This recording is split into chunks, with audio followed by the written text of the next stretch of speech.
What a beautiful chocolate man. What is that from? I used to say White that. Chicks. Oh, White Chicks. Yeah. I used to say that all the time. Did anyone tell you you look just like Denzel Washington? I'm gonna have a BF. Let's talk about sex, baby. Let's talk about you and me. Let's talk about bubbles in the tub. Let's talk about all the good and bad things. What is bubbles in What? the tub? That's not part of the song. That is true. No, it's not. It is. Let's talk about making love. No, wrong song. Oh, no. That's a different song. That is a different song. Oh. I'm doing the Pretty Ricky song. Pretty I'm Ricky doing Ricky. Let's talk about sex. Yeah. Let's talk about sex, Baby, let's talk about you and me. Let's talk about all bubbles the in the good tub. and No. bad things that make me. Let's talk about sex. Oh, wow. Okay. Oh, what's going on here? Yeah, definitely stole it. I didn't know that. Well, hello, Kaylyn. Hi. Hi, Kaylyn. Okay. Welcome to the Rude Dude Podcast. Are you tired of sorry ass bums who got sober to be boring as fuck? We made some bad decisions and fried most of our brain cells, but we saved a couple to bring you this show. I'm Cam, and my partner is Hen, and we're here to do the exact opposite. At Rude Dude Recovery, we bring the lighter side of recovery to your ears every Monday. Are you interested in things like how to navigate anxiety, depression without using substances? How about telling Aunt Mildred that you can't come to her 97th birthday party? Tell Aunt Mildred you're not interested in her fucking birthday party. Are you a selfish asshole? Come to the Rude Dude Podcast, where if you're not too uncomfortable with your sexuality to hear two grown men tell each other they love each other, give us a spin. Rude Dude Recovery is not only for people with substance abuse problems. This is a podcast for everyone. If you feel like having fun and learning new ways to become a better person, this show's for you. We welcome you to the Rude Dude Podcast. Word.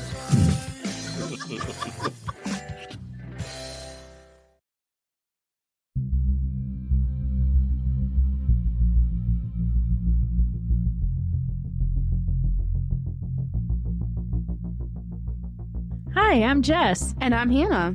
Join us as we delve into true crime, paranormal encounters, and all things spooky. So grab your flashlight and get ready to wander into the darkness with us.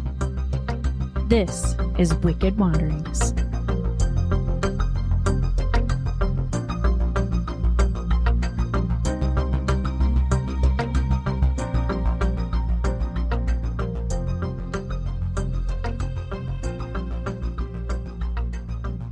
Okay. Hello, Jessica. Hello, Hannah. Hi, Kaylyn. Hi. Thanks for joining in the fun tonight. And Hi, hi, Rob. Vicky. Hi. Hi, Vicky. She always forgets about me. I do not forget about you, but you're the producer, and all of a sudden you ended up on every episode. Wow, Love you. Hannah, tell us how you really feel. I love you. Today, we are going to unravel the story of a man whose crime sent shockwaves through Springfield, Massachusetts. Oh my God. All right? Okay. Thank She's you, a Kaylyn. natural. She's a natural. Today's case is the twisted saga of major douche canoe, Stuart Rudolph Weldon. Ew. Yes. What's up with the Leroys and the Rudolphs? I know, right? Really weird middle names. Mm-hmm. Stuart Rudolph Weldon, who was born on June 24th, 1977, in the Jamaica neighborhood of Queens, New York City. Jamaica was notorious for its high drug sales and crime rates. It was an unforgiving backdrop for young Stuart Weldon. Weldon also has a laundry list of diagnoses, which kind of explains some things. Bipolar, dyslexia, and ADHD, as well as he only graduated from the first grade. Wow. Yes. He only went to school through the first grade? Yeah. Okay. Don't know how the parents got away with that, but Yeah. his family relocated to Montclair, New Jersey, where tragedy struck during his teenage years when Weldon's father passed away. Friends said there was a transformation or like a shift in demeanor with him after that. Mm-hmm. Stuart's mother, who was also grieving herself, sought solace in spoiling her son after his father's passing. But unfortunately, her son's path of crime was only beginning. And literally, I feel like for the next 2 paragraphs, all I'm going to be doing is just listing off every crime he did. So Yay. here we go. In Kaylyn's 1996, here for it. In 1996, at age 19, Weldon and his accomplice, Dwight Pottinger, went to a nearby mall. There they encountered a young woman. After chatting for some time, she got in the car. She would later recount the horror where she was sexually assaulted. What happened to Weldon with this case is unclear, but again in 1997, he was given 3 years of probation for having a gun illegally. So he was like, what, 20 years old at this time? 77? Make me do math. Well, I did the math. 1996, he was 19, so yeah, he was like 20. All right. I was going to say, she just said he was 19. Yeah. Did she? Yeah, I did. I was distracted by the solace. Fair. Years after getting off probation, Weldon would yet again get in trouble. He was arrested and sentenced to 1 year and 1 day for burglary in 2006. I wonder why they sentenced him for 1 year and 1 day. I know, right? Isn't that weird? I What's bet the that 1 extra day made a difference. You think? Maybe. To who? I don't know. It didn't clean up his act, for one. No. Recidivism. Am I right? It's a big word. Recidivism is Some when they big girl word. repeat offenders. Pottinger was interviewed about Weldon's killing spree in Springfield and was asked if he was surprised by Weldon's actions, and he was not. I just thought that was, like, sickly funny. It's like, we bros. We do the shit together. Yeah, he's like, we smoked, we did drugs, we sexually assaulted women. No, I'm not surprised that he had 3 women in his backyard. That's the totally friend I normal. want. I bet Normal, that right? was his thing on his yearbook. Right. Most likely to have women buried in his backyard. Well, What, his yearbook when he graduated the Yeah. first grade? Touche. Yeah. Weldon moved from New Jersey to Mass, and his crime spree continued. In 2005, he got a charge of assault with a dangerous weapon, which he was sent to prison for and released in 2008. Then, in 2010, attempted to break into a liquor store. He was apprehended and sentenced to prison again. In 2015, he threatened to shoot up a downtown bar. I wonder what downtown bar it was. So he was in Westfield, I believe, at the time. So it could have been one in the center. Oh, okay. I mean, there's not really many. in There's Westfield. there's a couple. He was on Main Street, I think, is where his apartment was. Yeah, so there's a couple. I think there's actually 2 bars in downtown Westfield that the college students like to frequent. I can't remember what their names are. Westfield is where businesses go to die. Really? So there's been a few bars. Yeah. Places don't last long in Westfield. Oh, man. But yeah, I actually do know where he lived in Westfield. On May 27, 2018, fate intervened at what should have been a regular traffic stop for a broken taillight.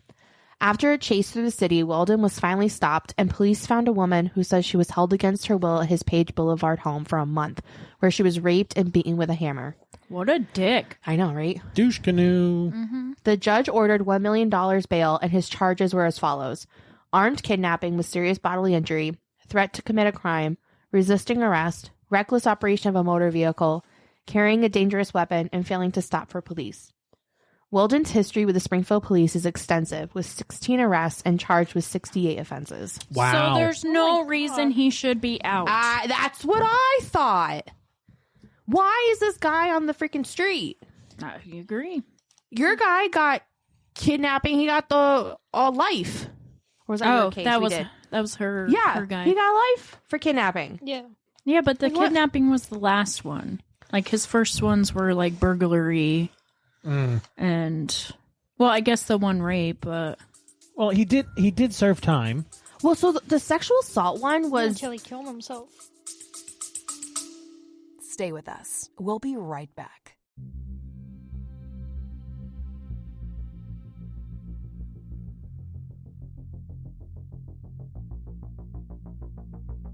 a sincere expression of gratitude to our esteemed patrons. Lynn from Massachusetts, Heather from New Jersey, Chelsea from Utah, Kate from Massachusetts, Courtney from Massachusetts, Amber from Idaho, and Stephanie from Massachusetts for their generous monthly contributions. Their support fuels the engine of our investigative endeavors here at Wicked Wanderings. You too can become a valued patron and unlock a realm of exclusive content by supporting our mission for as little as $3 a month. Your contribution sustains our commitment to delivering high-quality content. Visit wickedwanderingspodcast.com and click on the support tab to join the ranks of our dedicated patrons. Your investment not only keeps our podcast thriving, but also ensures that you are at the forefront of our intriguing discoveries with bonus content only available for those patron subscribers. Thank you for considering this opportunity to deepen your engagement with Wicked Wanderings. Your support is paramount in enabling us to continue our journey into the realms of mystery and true crime. And now, back to the shit show.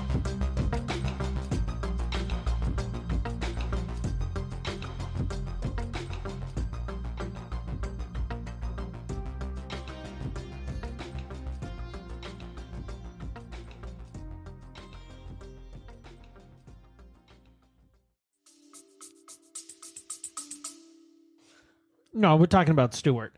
Stuart did serve Sorry, some I time. confused you, Kaylyn. The sexual assault one though was weird because like no one knew what happened after that, and if he was committing crimes a couple years later, it couldn't have been anything that stuck. They probably blamed the victim. Probably. She probably cried wolf, and they didn't believe her. Just shitty as hell. But She was a woman of ill repute, yeah, and so she asked for it. because one resource said, "Oh, they picked her up at a mall." But then it sounded like they picked her up from a party. So I'm sure she was probably inebriated. Yeah. Maybe it was a party at the mall. What party do you know at the mall? I don't know, a cool one. I don't know. This was the 90s. Everything know. was cooler in the 90s. Everything was cooler than that. Yeah, but even Vicky's like, yes, it was. Now, we have some audio from a press conference from May 31st, 2018. Hampden County District Attorney Anthony Gallooni gives us some info about the case. Good afternoon. I am here joined today by Police Commissioner John Barberi, Max Bennett, and Eduardo Velasquez from the District Attorney's Office and my office. I'm here to give you a brief update on the circumstances at 1333 Page Boulevard.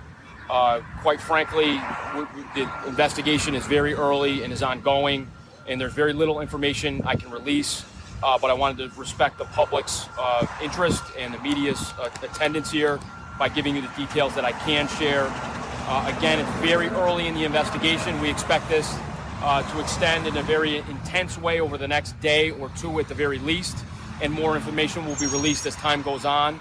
But I can confirm that 2 bodies were recovered at this address in the last 18 hours or so by the Springfield Police Department. That Springfield Police Department and members of my office are continuing this investigation. It is ongoing, as you can see. I can confirm only that Stuart Weldon, who was arrested on May 27th by the Springfield Police Department, does, we believe, live at this address. That is the extent of the connections as far as we're willing to say at this point. I do want to commend Commissioner John Barberi and the Springfield Police Department for making the arrest of Mr. Weldon after a very dangerous pursuit and difficult process of making the arrest. At this point, additional facts are coming in moment to moment. The investigation is going on, and I again remind you that this is very early in the process, but I did want to confirm the fact that we have recovered 2 bodies from this address. We do believe that Mr. Weldon has been living up until the time of his arrest at this address on Page Boulevard, and we are continuing the investigation along with the Springfield Police Department and members of my office. And again, details will be released as they become available and we're able to share them with the public. I just felt like he repeated the same thing over and over. Maybe. Yeah, but isn't that what they usually do? I guess. I don't know. I haven't been to very many police briefings, so. So that was done right on Page Boulevard at the Dunkin' Donuts. If anyone listening I've is been from the area, it's less than a quarter of a mile down from where all this happened. So you notice that it's 1333 Page Boulevard. Mm-hmm. I don't know if I'm just a weirdo, which I probably am, but 333 is half of 666, and I'm just thinking like the devil's numbers. You're thinking the same thing, Vicky. See, You are a weirdo, I am a weirdo. but that's what makes you you. I know, right? That's why we love you. Oh, I love you too. All the love. All the tenderness. So here is another audio clip we're going to play from CBS Morning Story from the next day, which was on June 1st, 2018. So this one is from the national CBS morning show. We begin, unfortunately, with a very disturbing story from Massachusetts. It's a kidnapping case that threatens to get so much worse after 3 bodies were found in a Massachusetts home. Police searched the property in Springfield throughout the night.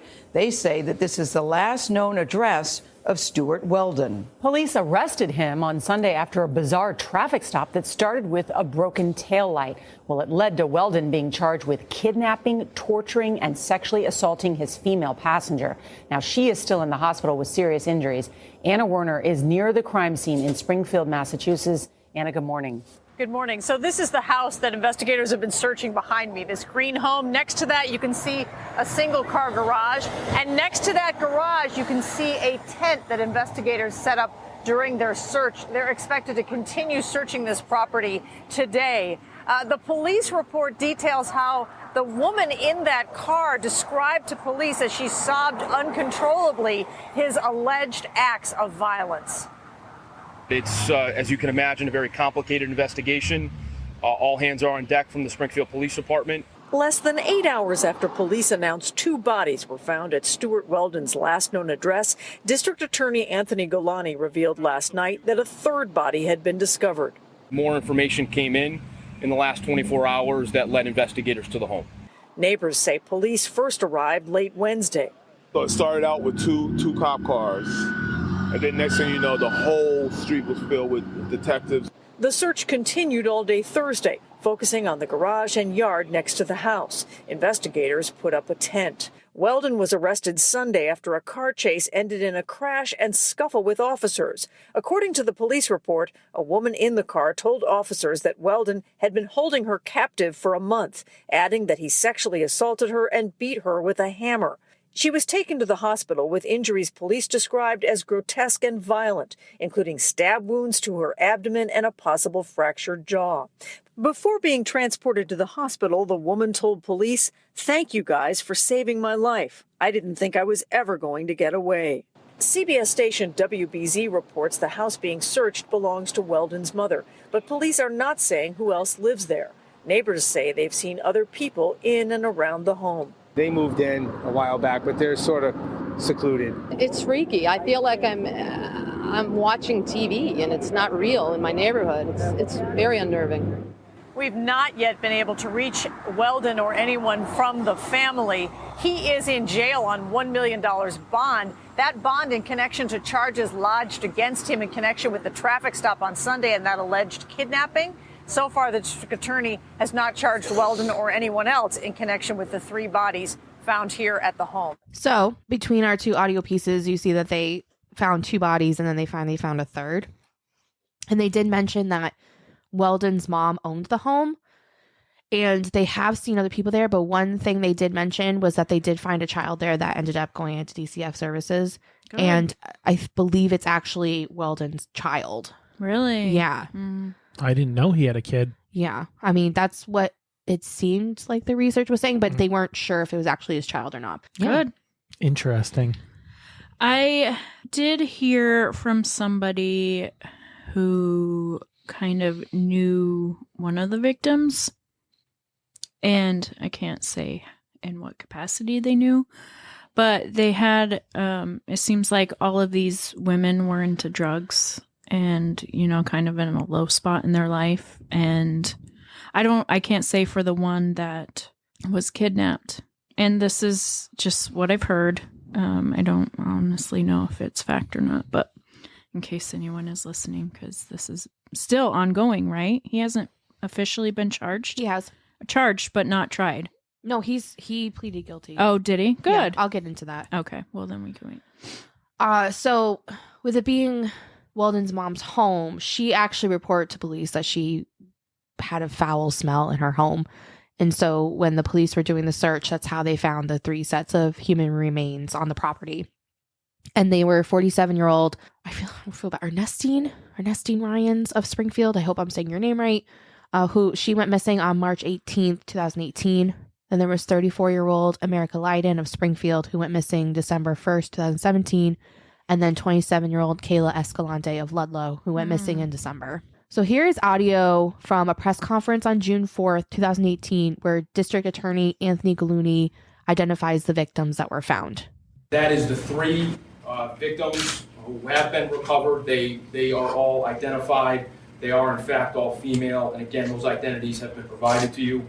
The Springfield Police Department initially and members of my office up until this morning have been in touch with members of the victims' families.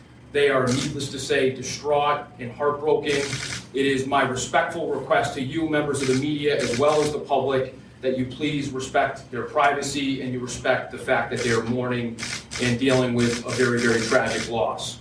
So I ask for your forbearance with them in the coming days and understand their position. I also want to update members of the public relative to new charges. This morning, Mr. Weldon was arraigned in Springfield District Court on charges of kidnapping and assault to rape, and as a result, an additional $1 million cash bail was set by agreement with the defense counsel and as directed by my office. So the 52 charges are as follows. He had 3 counts of murder, 8 counts of strangulation, 9 counts of aggravated rape, 2 counts of rape, 5 counts of aggravated kidnapping, 4 counts of kidnapping, 2 counts of assault to rape. That does not add up to 52, but, right? No. What about the murders? So 3 counts of murder. Yeah. But that doesn't add up to 52. We need Derek. Where'd you get that number? Or was that CJ? No, CJ. So there are 52 charges, but then they listed out some of them? Some of them. Was it per person? So wait, hold on. Oh, never mind. 3 counts. I have no fucking clue. That is not up to 50. But anyways, so now we have another audio clip from August 27, 2018 from the courtroom where the judge reads the counts and asks how Stuart pleads. Mr. Weldon, please remain standing. In the matter of Commonwealth versus Stuart Weldon, indictment 2018-382, we will formally read those indictments. To indictment 2018-382, count 1, charging murder in the first degree. The grand jurors for the Commonwealth of Massachusetts, on their oath, present that Stuart Weldon, defendant herein of Springfield, in the county of Hampden, on or about between April 1st, 2018 and May 30th, 2018, at Springfield in the county of Hampden, did assault and beat K.E., a person whose name is otherwise known to the grand jurors, with the intent to murder her, and by such assault and beating, did kill and murder the said K.E., a person whose name is otherwise known to the grand jury, in violation of Massachusetts General Laws, Chapter 265, Section 1. Sir, how do you wish to plead to this indictment? Guilty or not guilty? Not guilty. Without prejudice. Didn't you say not guilty? Yes, so I get into that. I'm sorry. I'm just so excited. I want to know what goes on. So Weldon pleaded not guilty, and so the trial was going to be set, but the pandemic happened and things ended up getting pushed off. About a month before the trial, Weldon changed his plea to guilty to 39 charges, and through tears, he said, "I just want to close this case." He was sentenced to 3 consecutive life sentences. Keep your tears to yourself, you dickwad. Right. Finally, we have a story from Western Mass News from September 30th, 2021. Now to more breaking news tonight out of Springfield. Stuart Weldon will serve 3 life sentences in prison. Weldon pleaded guilty to murdering 3 women back in 2018. Their bodies were discovered in and around his property on Page Boulevard. Western Mass News reporter Matt Satilli joins us live outside the Roderick, Ireland courthouse with more. Matt? Chris and Jordan, a lengthy and complex case here in Western Mass that made national headlines has finally come to a close. Stuart Weldon will serve 3 consecutive life sentences in prison. Court orders that you be confined at MCI Cedar Junction for the term of your natural life. Stuart Weldon, the man behind the real-life House of Horrors in Springfield, sentenced to prison, 3 consecutive life sentences, 1 for each of the women he now admits to killing. It was an emotional scene in the Roderick, Ireland courthouse on Thursday afternoon, as families of the victims of Stuart Weldon, who Western Mass News is not naming because they are victims of sexual assault, gave their victim witness impact statements. My life crumbled and stopped the minute the detectives came to my door. I'll never forget those moments. Every day I am haunted by memories and images. I will never be whole again. Hampden District Attorney Anthony Gallooni commending all involved in closing this monumental case after Weldon surprisingly pleaded guilty on Tuesday. This kind of plea is extraordinary. and rare and avoids the tremendous resources involved in trying this kind of case and any risk involved in a post-conviction process. Surviving victims of Weldon and families of the deceased victims speaking out, relieved that justice is served and Weldon is behind bars. I know my sister. She was a fighter. And I'm sure she put up one heck of a fight. I cringe at the last moments of her life. But I have determined for the sake of the loving victims and families with us today that this will be a day of celebration, not retribution. For I believe that good always trumps evil. We also spoke to Weldon's attorney, Brian Murphy, who tells Western Mass News in part, quote, "While we believe that there was a defense that we could have raised based on Mr. Stewart's admitted and irrefutable mental health issues, we thought this resolution was in his best interest and the best interest of all involved." Weldon had requested to serve his time in a Florida prison, but the judge did not agree. For now, Weldon will begin his sentence here in the Bay State. For now, reporting live in Springfield, Matt Satilli, Western Mass News. He wanted to serve his time down in Florida. Why? For the nice weather. Probably. Like he deserves it.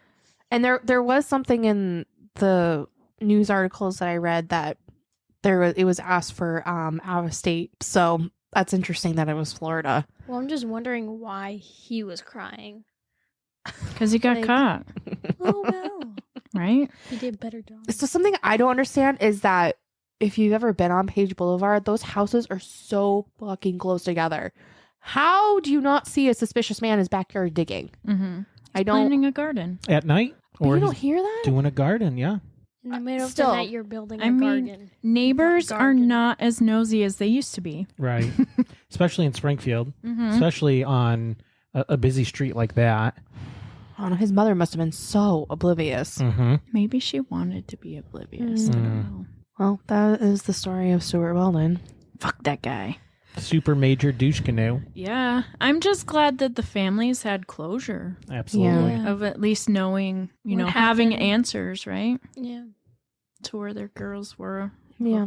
I am glad he's going to be locked up for the rest of his life. Maybe this shouldn't have happened like years ago, but Absolutely. I know. At least it happened. And that's a whole other story because I feel like I always get mad when people get a slap on the wrist for some of these crimes. But that's another episode. that's another rant by Yes. Hannah someday. Yeah, it's so sad. And it's weird because a lot of the cases, I mean, we do talk about in our own backyard, but they were like hundreds of years ago. Yeah. And so this is the first one that we've really talked about in Massachusetts, at least, that's like very local and Yes. recent and sad. Because Danny Croto was recent, but true, not I like forgot about it. recent. Yeah. I forgot. Yeah, none about of us were Danny. alive Yeah. for that. Even Well, though this episode reminded me of A Murder in America episode that I listened to, and it's about Daniel Lee Corwin, and it was in Texas, and he would bribe women that were on drugs and all this other stuff, and then would kill them. Mm-hmm. Since he lived next to a sausage company, he got No. We all made that face. I almost don't want to hear what's going to happen next. Don't eat sausage from Texas. no, but No. he used it to cover up the smell of the dead bodies. Okay. Oh, I thought, okay. I all went somewhere to the different. same place. I mean, snuck it in with the fake meat, all the innards. Ew. That'd be gross. Yeah. That's nasty. We all thought that. Oh, gross. Who was the guy that kept the head in the fridge? Jeffrey Dahmer. Yeah, that's what I was thinking. He ate all that shit. Nasty. Delicious. Tastes like chicken. I don't know. I don't know if it tastes like chicken. I've never. I don't want to know. that you know of. I don't know. I heard this thing where it's Don't tell me. Wow. Just kidding. Go ahead. where cannibals wouldn't eat the palm of their victim's hand because it tasted weird or something. So That's the part that tastes weird. Yeah. I'd imagine the skin would be a little more rough. Thank you, Wanderers, for coming to this episode. We're going to wrap this up. I don't know how we went from Stuart Weldon to cannibalism. Blame Kaylyn. I A do girl too. after my own heart. Girl after my own heart. wow. I love it. So Murder in America is a good podcast? Yeah. Recommend? Besides you guys. You're my number one. Yes. Thanks for the plug. But I've never listened to Murder in America. I'm Yeah, me always neither. on the search for a new podcast. All right, thanks, y'all. Yeah, thanks, Hannah. Thank you. Bye, Wander. And thank you, Kaylyn, for joining us. Thank you, Kaylyn. Bye. Bye. Thanks for listening today. Wicked Wanderings is hosted by Hannah Fitzpatrick. And me, Jess Goonan. And it's produced by Rob Fitzpatrick. Music by Sasha End. If you enjoyed today's episode, don't forget to leave us a rating and review. And be sure to follow us on all our socials. You can find the links down in the show notes. And if you're looking for some Wicked Cozy t-shirts or hoodies, head over to our merch store. Thank you for being a part of the Wicked Wanderings community. We appreciate each and every one of you. Stay curious, keep exploring, and always remember to keep on wandering.